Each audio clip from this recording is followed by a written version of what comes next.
जब इंसान किसी शांत और सुनसान जगह पर अकेले में समय बिताता है तो उसके दिमाग में अनेक प्रकार की चिंताएं प्रकट होने लगती हैं। मानव की प्रवृत्ति ही ऐसी है जो किसी विषय पर सकारात्मक सोचने के बजाय नकारात्मक ही सोचता है। जैसे कि अपने लक्ष्य को प्राप्त करने के तरीकों के बारे में ना सोचकर वह यही सोचता है कि अगर कहीं ये लक्ष्य प्राप्त ना हुआ तो क्या होगा, और मस्तिष्क में चल रहे इन्हीं तमाम विचारों के कारण वह जीवन भर डर डर के जीता है।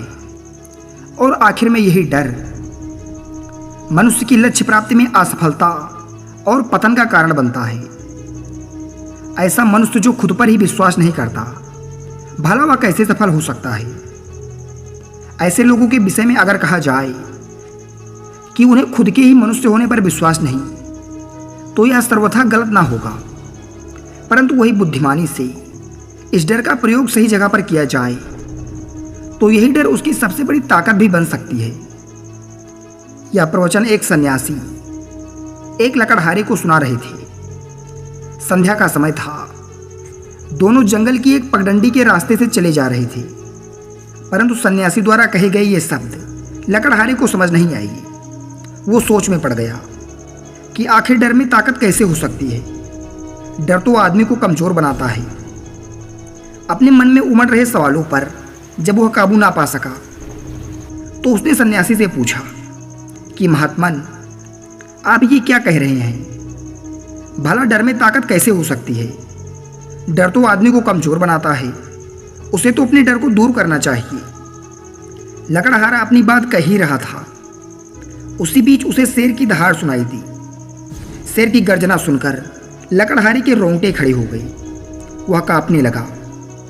जंगल से आती एक एक आहट उसे साफ साफ सुनाई दे रही थी।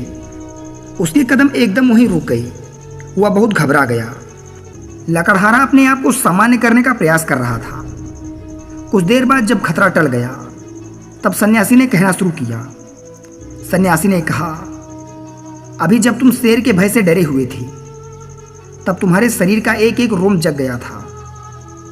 जंगल से आ रही छोटी छोटी आहट पर भी तुम्हारा ध्यान लगा हुआ था। इसका कारण तुम्हारे मन में आया हुआ वह डर था, जिसके कारण तुम सारा का सारा ध्यान लगा पाई। इससे पहले जब तुमने शेर की दहाड़ नहीं सुनी थी तब तक तुम अपने विचारों में मस्त थे, लेकिन जैसे ही तुमने शेर की गर्जना सुनी वैसे ही तुम्हारे सारे विचार गायब होकर तुम वर्तमान में उपस्थित हो गए थे। जरा सोचो कि कहीं तुम्हें शेर से बचकर भागना पड़ता या फिर अपनी सुरक्षा के लिए उससे लड़ना होता तो तुम्हें अपने शरीर की वो क्षमता देखने को मिलती जो तुमने अपने जीवन में आज से पहले कभी नहीं देखी होगी। जरा सोचो, जब कोई कुत्ता तुम्हारे पीछे दौड़ता है तब तुम्हारी जो रफ्तार होती है वो तुम्हारी आम जिंदगी से बहुत ज़्यादा होती है। आप अपने साधारण जीवन में इतने तेज नहीं दौड़ सकते जितना कि एक कुत्ते से बचने के लिए भाग सकते हो। ये ताकत या हमारे शरीर की ये क्षमता हमें तभी देखने को मिलती है जब हमारा मन डर में होता है। किसी भयावह परिस्थिति में हमारा मस्तिष्क और हमारा शरीर अपनी उच्चतम श्रेणी में काम करता है। जो काम तुम आम जिंदगी में नहीं कर पाते वो तुम्हें डराकर कराया जा सकता है। जहाँ पर तुम्हें डर का एहसास होता है वहीं हमारी इंद्रियां पूर्ण रूप से सक्रिय हो जाती हैं। तुम्हारे कानों के सुनने की क्षमता तेज हो जाती है। तुम्हारे शरीर का प्रत्येक अंग सजग और सक्रिय हो जाता है। और जैसे जैसे वो डर खत्म होता है वैसे वैसे तुम सुस्त अवस्था में चले जाते हो। तुम सो जाते हो और तुम्हारी इंद्रियां फिर से उसी स्थिति में चली जाती हैं। यह सारी बातें सन्यासी लकड़हारे को उसके प्रश्न के जवाब में समझाता रहा कि परीक्षा से एक दिन पहले जो याद करने की तुम्हारी गति होती है वो साधारण याद करने की क्षमता से कहीं तेज होती है। सिर्फ एक बार याद किया हुआ तुम्हें परीक्षा के समय तक याद रहता है, और तुम जानते हो ये सब परीक्षा के डर से ही होता है। इसलिए डर को दूर करने की जगह इंसान को ये समझना चाहिए कि वो अपने डर को ताकत कैसे बना सकता है। जिस प्रकार कहा जाता है कि दुख और सुख एक ही सिक्के के दो पहलू होते हैं, उसी प्रकार डर और ताकत भी एक ही सिक्के के दो पहलू होते हैं। जिस प्रकार रोशनी के बिना अंधेरा अपूर्ण रहता है, ठीक उसी प्रकार दुख के बिना सुख अपूर्ण रहता है। और वैसे ही डर के बिना ताकत का कोई महत्व नहीं है। लकड़हारा सन्यासी के ज्ञान से बहुत प्रभावित हुआ। वह सन्यासी के चरणों में गिर पड़ा और कहने लगा, महात्मन, अंधेरे को तो दिया जलाकर रोशनी से भरा जा सकता है, लेकिन हम अपने डर को ताकत में कैसे बदलें? यदि आपके पास इसका कोई उपाय हो तो जरूर बताएं। इस पर सन्यासी ने कहा कि डर दो प्रकार के होते हैं। सबसे पहला मानसिक डर और दूसरा शारीरिक डर। सन्यासी ने लकड़हारे को समझाते हुए कहना शुरू किया कि मान लो तुम्हें जंगल से होकर गुजरना है और एकाएक तुम्हारे मन में शेर का ख्याल आ गया, परंतु अभी तक प्रत्यक्ष रूप से शेर तुम्हारे सामने नहीं आया है, न उसकी दहाड़ सुनाई दी है, और तुम्हें दूर दूर तक जंगल में शेर होने का कोई अंदेशा भी नहीं है। लेकिन शेर का ख्याल आने मात्र से ही तुम्हारे मन में एक डर पनप गया। अब तुम्हारा उठने वाला एक एक कदम उसी डर से अभिभूत होगा। हर समय तुम्हारे मन में यही ख्याल चलेगा कि कहीं शेर ना आ जाए। ये शेर वर्तमान में तुम्हारे सामने नहीं है, ये तुम्हारे भविष्य की कल्पना है। उसी प्रकार जब कोई मनुष्य अपने अतीत और भविष्य की चिंता में डूबा रहता है, वो मानसिक डर का शिकार होता चला जाता है। इसी विडंबना के कारण अपने जीवन में जितने भी निर्णय लेता है, वो सारे मानसिक डर से ग्रसित होते हैं। इसीलिए ज़्यादातर मनुष्य पूर्ण रूप से अपने निर्णय पर भरोसा नहीं कर पाते, और ऐसे निर्णय जो आधे मन से लिए जाते हैं, वो मनुष्य के कार्य को पूरा नहीं होने देते। परंतु यह भी सत्य है, मानसिक डर के कारण ही इंसान अपनी तैयारी पूरी करता है। और अगर तुम्हारे मन में शेर का ख्याल नहीं आएगा तो तुम शेर से सुरक्षा के लिए कोई कदम नहीं उठाओगी। लेकिन वहीं तुम्हें शेर का ख्याल आ गया तो तुम उससे सुरक्षा के लिए किसी न किसी प्रकार का इंतजाम जरूर करोगे। तो इसीलिए मानसिक डर बेकार नहीं होता, वो आपकी सुरक्षा को और ज़्यादा मजबूत ही करता है। लेकिन समस्या तब खड़ी होती है जब आप चाहकर भी कुछ नहीं कर सकते, लेकिन उसके बावजूद आप मानसिक डर झेल रहे होते हो। जैसे कुछ मनुष्य हमेशा ही यह सोचते रहते हैं कि कहीं उन्हें कोई बीमारी ना हो जाए, या उनके साथ कहीं कोई दुर्घटना ना हो जाए, कहीं उनके साथ कोई धोखा ना कर दे। लेकिन इन सब घटनाओं पर उनका कोई जोर नहीं होता है, ये उनके हाथ में नहीं होता। अगर दुर्घटना होनी होगी तो होगी ही, अगर बीमारी होनी होगी तो वह होगी ही। अच्छा खान पान, व्यायाम और अच्छी दिनचर्या का पालन करने के बाद भी अगर कोई मनुष्य बीमार हो जाता है तो ये उसके नियंत्रण में नहीं है, या यूँ कहें कि उसके बीमार होने में उसका कोई दोष नहीं है। अपनी तरफ से तो उसने पूरी कोशिश की और यही उसका कर्तव्य भी था। इसमें भला कोई क्या कर सकता है?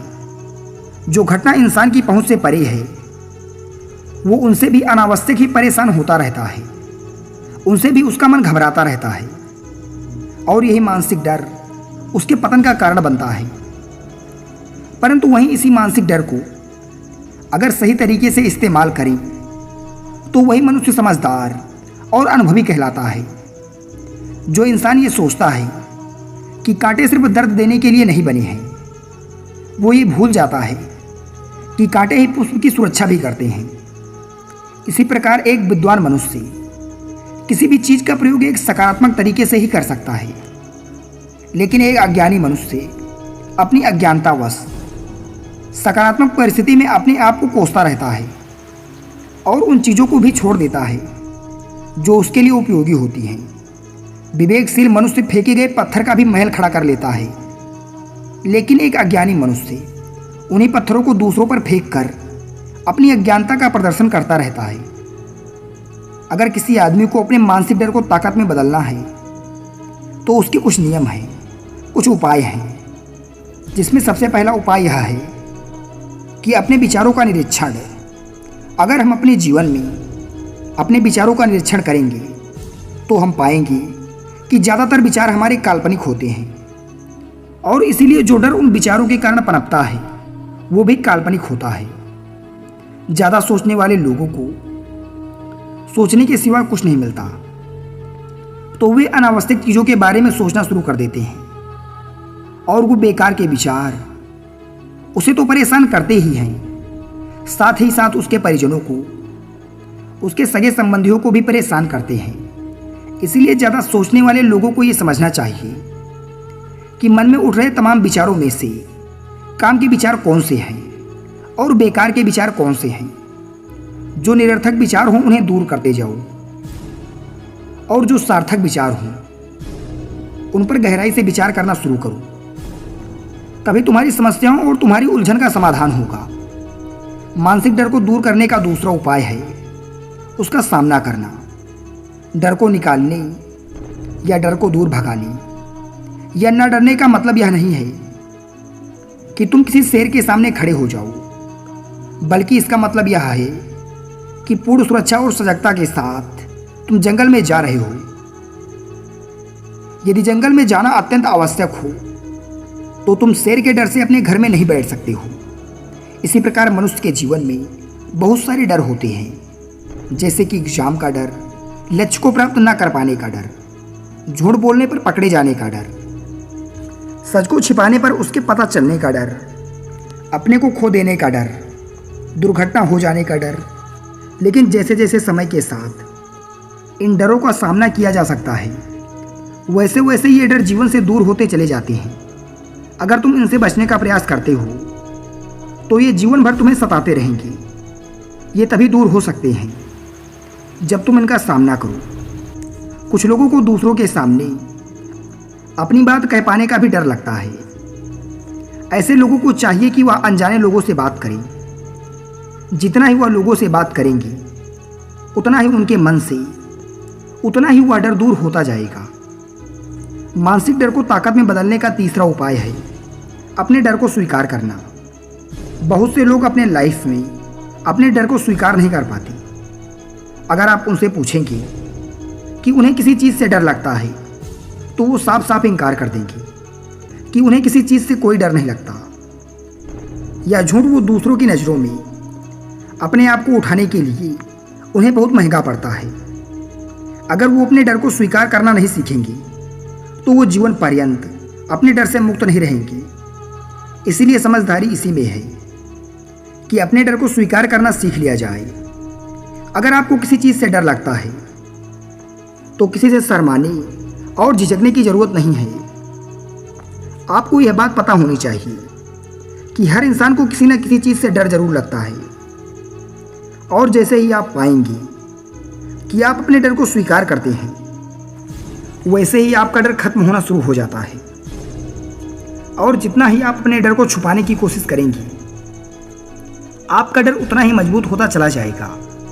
लेकिन ये सारे तरीके तुम्हारे मानसिक डर को तो दूर कर सकते हैं, लेकिन शारीरिक डर को दूर करने के लिए तुम्हें कुछ अलग तरीके अपनाने होंगे। अपने शारीरिक डर को दूर करने के लिए सबसे पहले तुम्हें यह समझना होगा कि शारीरिक डर क्या होता है। मान लो तुम किसी जंगल के रास्ते से गुजर रहे हो और अचानक तुम्हारे सामने कोई शेर आ जाता है और तुमने ये पहले से नहीं सोचा था कि शेर तुम्हारे सामने आ सकता है। ऐसी परिस्थिति के लिए तुम पहले से तैयार बिल्कुल नहीं थे,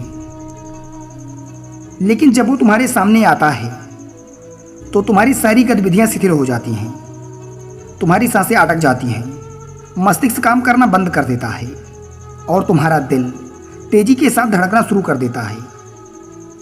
तो इसीलिए जब बिना सोची बात तुम्हारे सामने घटित होती है तो हमारा शरीर उस डर को महसूस कर पाता है और वही शारीरिक डर कहलाता है। ऐसे समय में शारीरिक डर को दूर करने के कुछ उपाय हैं, कुछ तरीके हैं।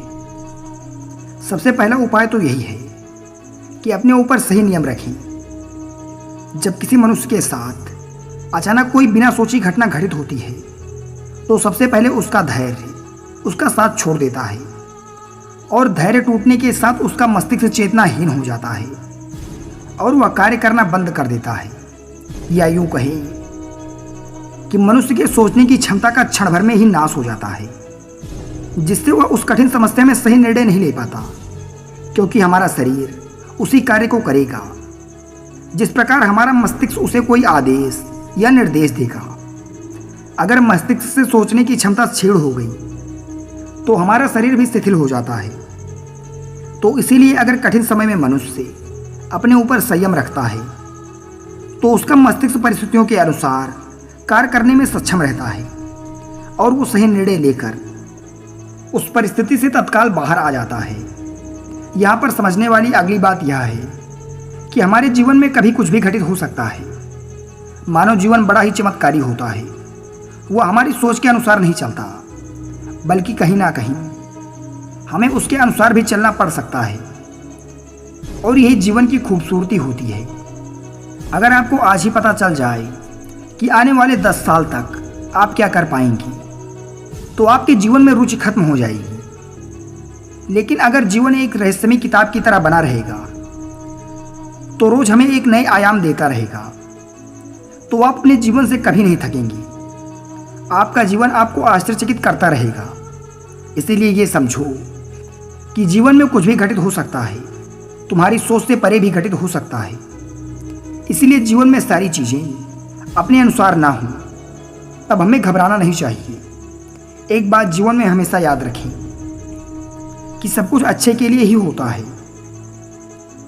इससे आपका मनोबल बढ़ेगा और आपका मन पक्का रहेगा कि जो होता है अच्छे के लिए ही होता है। हो सके तो ध्यान को अपनी दिनचर्या का भाग बनाएं। नियमित रूप से इसका अभ्यास करें। आप सभी मुश्किल समस्याओं से जरूर मुक्ति पाएंगे। यह कहकर सन्यासी ने अपनी बात खत्म की और लकड़हारा भी उन्हें प्रणाम कर अपने घर की ओर चला गया। दोस्तों, यह कहानी अगर आपको पसंद आई तो वीडियो को लाइक करें और यदि चैनल पर नए हैं तो चैनल को सब्सक्राइब अवश्य करें। धन्यवाद।